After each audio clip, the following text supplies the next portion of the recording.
मित्रांनो नमस्कार. दिवस 22वा आजचा जो डेली ब्लॉग आहे त्यामध्ये आपलं स्वागत आहे. तर आज सकाळी सकाळी टिफिनची तयारी चाललेली. त्याच्यामध्ये आज ॲटम होता डाळ, त्याचबरोबर होती मुगाची उसळ आणि कारल्याची सुकी भाजी होती. छानपैकी कारले फ्राय करून भाजी केलेली. नेहमीप्रमाणे भात होता. मित्रांनो नेहमी टिफिन तयार झाल्यानंतर, सर्व मेनू तयार झाल्यानंतर मी आधी टेस्ट करून पाहतो आणि कुठे मीठ कमी आहे का, कुठे मसाला जास्त आहे का ते चेक केल्यानंतर आम्ही टिफिन भरायला घेतो.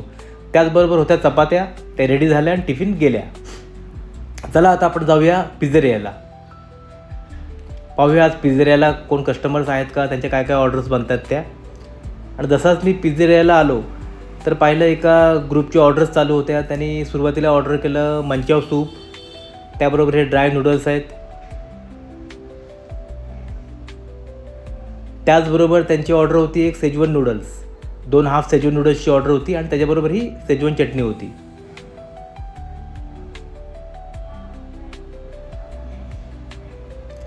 एक मंचुरियन ड्राय आणि एक स्ट्रॉबेरी मिल्कशेक ही पण ऑर्डर होती एका कस्टमरची. आणि एका दुसऱ्या कस्टमरची ऑर्डर होती पावभाजी. मित्रांनो आज सकाळी सकाळी पाणीपुरीची गोड चटणी बनत होती.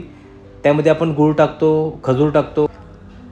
मित्रांनो आज आम्ही वोल्कॅनो पिझ्झा एक बनवला.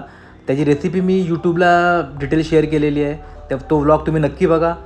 आणि पिझ्झा एकदम यमी वाटत होता. मस्तपैकी आमच्या सर्व कामगारांनी तो टेस्ट केला. सर्वांना आवडला. सर्वांनी खूप चांगला एन्जॉय केला. तो क्षण पण म्हटलं तुमच्याबरोबर आपण शेअर करूया. हे बघा सर्वांनी खाल्लं, सर्वांना खूप आवडला हा पिझ्झा. नक्की तुम्ही पण घरातच ट्राय करून बघा, छान बनतो. तसाच मी गेलो कंपनीमध्ये आज गरम गरम वडापाव होते.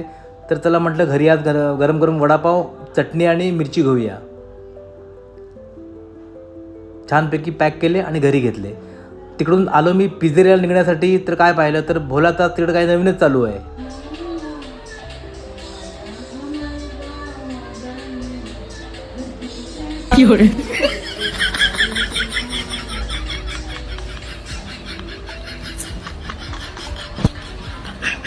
मित्रांनो भोला इथे रील बनवतोय. संध्याकाळची रात्रीची वेळ होत चाललेली आहे. हळूहळू कस्टमर्स वाढत आहेत, ऑर्डर्स चाललेत. चला मित्रांनो उद्या आपण दुसऱ्या ब्लॉगमध्ये भेटूया, नवीन ब्लॉगला भेटूया. तोपर्यंत बाय बाय.